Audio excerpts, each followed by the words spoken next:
Moraye Musafaye lórí ọ̀rọ̀ àwọn ẹgbẹ́ NURTW tuntun ni o tẹ́ bá fẹ́ gbọ́ wọ́n ti fi ẹlòmíràn sípò Tọ́ba Ìjàyà tó kú Tọ́ba Ìjàyà kú lọ́jọ́ kìíní àná àwọn ọlọ́pàá sì ń ṣe ìwádìí lọ́wọ́lọ́wọ́ nípa ikú tó pa Tọ́ba Ìjàyà àmọ́ wọ́n ti fi ẹlòmíràn sí ipò Tọ́ba Ìjàyà ẹ wò ó ní ojú ẹni tí wọ́n fi sí ipò Tọ́ba Ìjàyà orúkọ ẹ̀ sì ni Ṣọlá tó gbé ènìyàn mọ̀ sí Ṣọlá but so labour òní wọ́n pè òun ni number 1 ní branch B ní Sùúrùlérè báyìí òun ni chairman branch B ní Sùúrùlérè báyìí kò wá tán síbẹ̀ o Àbọ̀lọ́rẹ́ tó ti máa ń fọhùn tó ti máa ń sọ̀rọ̀ nípa ikú tó pa Tọ́ba Ìjàyà àti ohun tí ó ń ṣẹlẹ̀ nínú ẹgbẹ́ NURTW Àbọ̀lọ́rẹ́ ó tún ti sọ̀rọ̀ ẹgbọ́n nǹkan tó sọ. ìgbà mélòó ni Tọ́ba sì kú náà ọjọ́ wo ni Tọ́ba sì kú náà gbogbo tí Tọ́ba kú ń sìn kò tí ì ju 3 weeks o tó wọlé ń sìn gan kò tí ì tó 2 weeks mò ń sọ fún yín ní ọjọ́ tí Tọ́ba ti ń kú ìjọ́ kejì ni wọ́n ti ń yan post ilẹ̀ fún Tọ́ba ní ọjọ́ kejì tí Tọ́ba ti kú pé ok kí ni wọ́n máa fẹ́ lómi ṣe mo sọ fún yín náà mo ní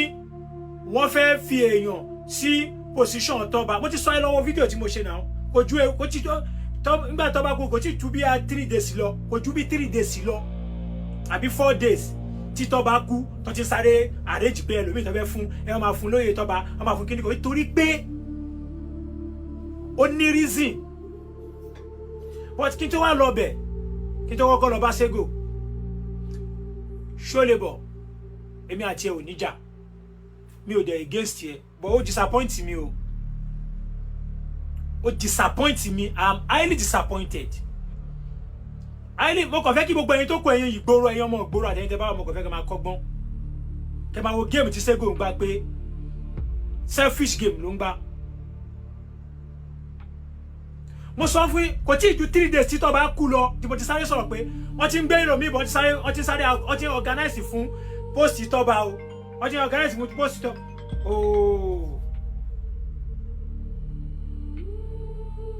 wọ́n ti organize fún post Tọ́ba mo sọ ṣẹ́ni gbọ́n padà ṣe mo máa ń sọ fún yín pé tí má ti ń sọ̀rọ̀ ọ̀rọ̀ tí má ti rí pé nǹkan ti ń bọ̀ ṣẹ́ni ibi tí Sego wá ya ọ ibi tí Sego wá tó tí ó ya múgùn sí òun ni pé tí n bá sọ̀rọ̀ ó máa make sure pé nǹkan yẹn because kò ṣeé yẹ̀ fún mọ́ ṣẹ́ni máa ń ka mọ́ kọ́nà àti má ti ka mọ́ kọ́nà mọ́ ní wọ́n ti ń gbé ẹlòmíì bọ́ position Tọ́ba wọ́n fẹ́ fi lágbájá mo dárúkọ ẹ̀ gan pọ́n fẹ́ fi mo dárúkọ ẹ̀ tó ń gbé bọ̀ yìí pé wọ́n fẹ́ fi ẹni yìí jẹ position Tọ́ba o níjọ́ kejì tí Tọ́ba ti kú náà ti ń plan yẹn tó fẹ́ fi joyè ẹ̀ níjọ́ kejì tí Tọ́ba kú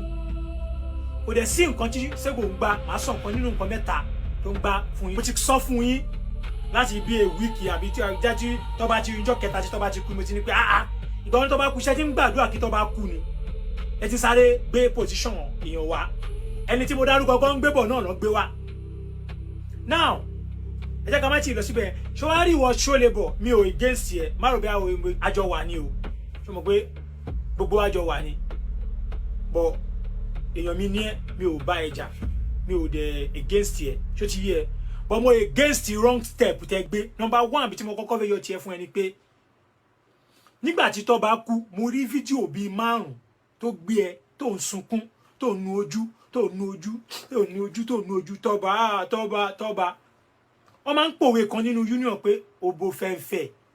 bó ṣe ń ọ̀gá lóhun ọmọọṣẹ́ ṣe ti ń high position Tọ́ba ni now Tọ́ba wá kú Tọ́ba tiẹ̀ pè ẹ́ pé ó yá o wá jẹ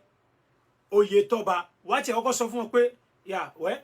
nǹkan tó ṣẹlẹ̀ ni pé tẹ́ bá ní bẹ́ẹ̀ mo gbà but ẹ jẹ́ ká fún ní time at least kàn tiẹ̀ ṣe 41 days fún kàn tiẹ̀ honour Tọ́ba síwájú náà Tọ́ba honour ẹ̀ like 41 days then we can proceed pé màá gba oyè tẹ́ bá fẹ́ fún mi but ẹ jẹ́ kò tí ì pé mọ́ǹtì kò tí how many days ló sì pé tí Tọ́ba sì wọlé tí Tọ́ba wọlé ẹ̀sìn kò tí ì pé 21 days tó wọlé ẹ̀sìn so ẹ jẹ́ ká tiẹ̀ fún ní time torí Tọ́ba Kọ́lé number 1 branch chairman tó máa kọ́kọ́ kú o àìmọye èèyàn tó ti Ògún bàbá Ògún zonal chairman ni o ó kú gbàtí bàbá Ògún kú bóyá jẹ́ ọmọ Lagos Island tó use mọ́ Òṣòdì tó use mọ́ Olúọmọ bàbá Ògún kú o ó take years kẹ́ tó fi ẹlòmíì sí position ó take years àwọn ẹlòmíì náà ń kú o sáré lọ fi position wọn síbẹ̀ o tí èèyàn bá kú ẹni tó bá jẹ́ second in command kí ni constitution sọ ṣé kí ló pé constitution wà constitution lélẹ́yìí o mo má ti ka constitution lélẹ́yìí o constitution lélẹ́yìí o bọ̀ mo ń bọ̀ má jẹ́ tí ka constitution fún ẹ ń bọ̀ màá kọ́ ẹ lẹ́kọ̀ọ́ kí ló ń ẹ̀yin èèyàn kí ló ń gbọ̀n lára Sego ṣé ẹ mú ní kẹ́ máa mú ní ẹ máa dé o ẹ máa fura o kí ló ń gbọ̀n lára Sego 4+4 8 years tí Sego fẹ́ ṣe 8 years yẹn wà lójú ẹ̀ ó ń gbọ̀n Sego ń gbọ̀n ṣé àìrí kó ń gbọ̀n ni Sego ń gbọ̀n by all means ó ń gbọ̀n gan ni o ṣe mọ̀ power tó bá tíyàn bá rí pé kò lè sọ bó ṣe wà excited tó pé tó bá kú kò lè sọ bó ṣe lè wà excited but ẹ̀yin tẹ́ bá ní vision ẹ̀yin tẹ́ bá lè read from far distance tẹ́ bá lè read kí ló ń ṣẹlẹ̀ ẹ̀yin tí brain yín bá ṣiṣẹ́ gan ẹ máa read ẹ máa rí pé bọ̀bọ̀ yìí wọ́n máa calculate pẹ̀lú mi wọ́n máa rí pé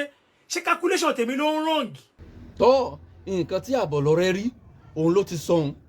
nǹkan tí Àbọ̀lọ́rẹ́ fẹ́ sọ ló tún ti sọ̀hún nǹkan tí Àbọ̀lọ́rẹ́ tó tún rò nípa nǹkan tó ń ṣẹlẹ̀ yìí ń ṣẹlẹ̀ bó ṣe ń gbóná fẹlifẹli bí àmàlà tó jiná ẹ wò ó ìmọ̀ràn mi ni pé mọ̀jẹ̀ kan pa ọ́ tán bá pa ọ́ òkú gbé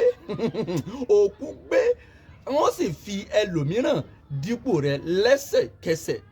ẹ má gbàgbé kẹ́ ẹ like kẹ́ ẹ share kẹ́ ẹ dẹ̀ subscribe kẹ́ ẹ follow ibi bíi náà lẹ́tì máa gbọ́ bó ṣe ń ṣẹlẹ̀ ní wàjúwàjú